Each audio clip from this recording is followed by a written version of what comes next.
Tatum? The great. When did you first hear Tatum? Did you get a chance to hear him live, or was it on recording? Well, I did hear Tatum live with Charlie Parker, actually. They were playing together on a job, two bands, Charlie Parker and our Tatum trio. It was fantastic engagement.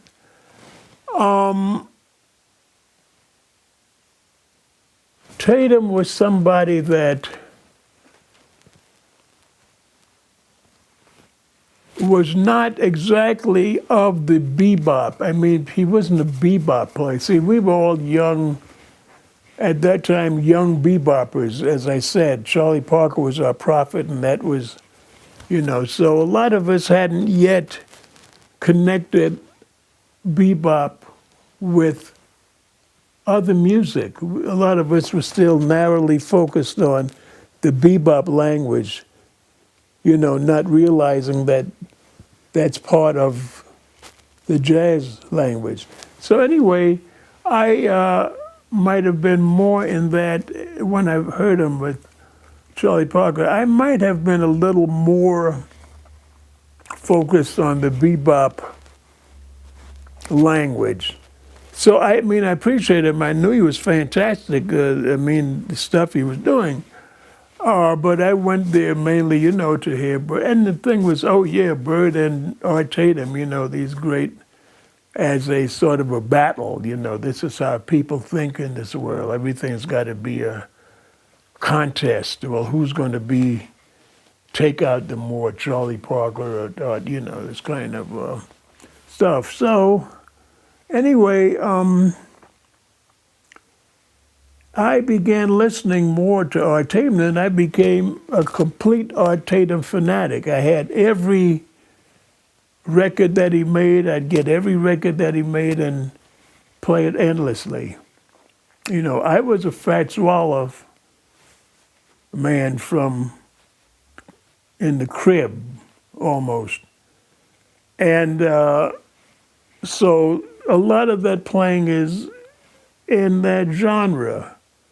Art Tatum was much more technical in some ways and so on, and faster. But in fact, I still like Fats Waller. I think Fats Waller has when you hear Fats Waller play the left hand in the bass, it's like, it's so deep and rich. But Tatum was I think Tatum was probably a little younger than Fats Waller, maybe. But Art Tatum's harmonic progressions were so revolutionary that I became a big, big fan of Art Tatum because I was trying to incorporate, what Art Tatum was doing. But I love stride piano and the whole thing, so it was very natural. Tatum really wasn't a composer, though. He played some classical music, but he played from what was called the Great American Songbook. Mm-hmm. Music that you still play to this day. Question is, why has this music endured for so long? These songs, these classic tunes. Well,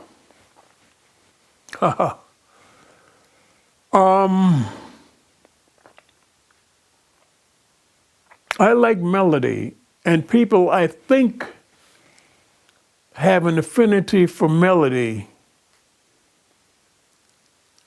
It strikes someplace in the brain, in the cortex, and it stays there, and people can remember it, and it's a way of remembering, it's a way of associating memories of life's events and so on. So melodies, I think, are sort of in our DNA as human beings. And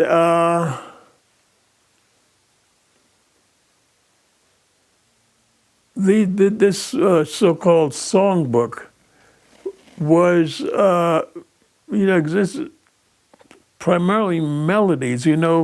I was thinking one of my favorite people was Jerome Kern. Now, Jerome Kern,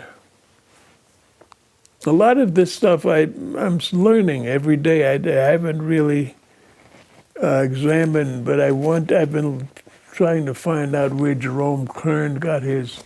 I think he was Eastern European, and he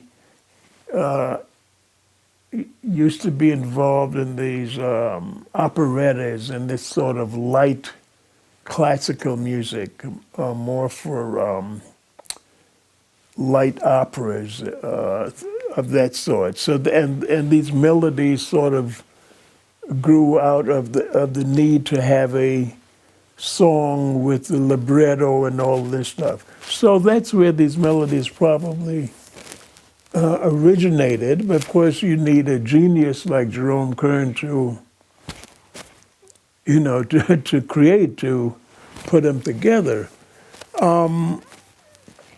I guess that would be the background of a lot of these melodies. But I like melodies. Yeah, I like melodies, but as long as you've opened up this subject, the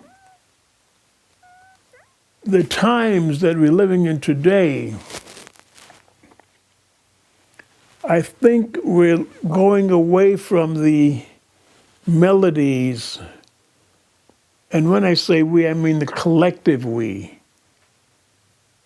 I think people are maybe getting something else in the DNA that are moving away from the melodies, at least that we know of and were so prevalent in part of our existence,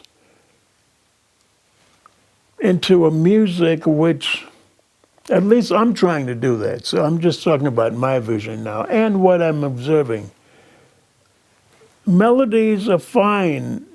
We've done, but there's something going that might be making some kind of paradigm shift towards something else. And I can't say much more about it now because it's not all completely clear to me. But I feel that the reason why I'm close to this is because, as you observed, a person like me, I've played a lot of melodies.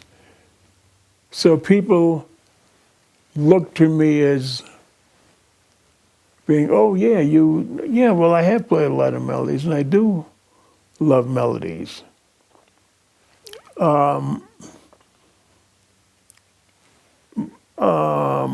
But rather than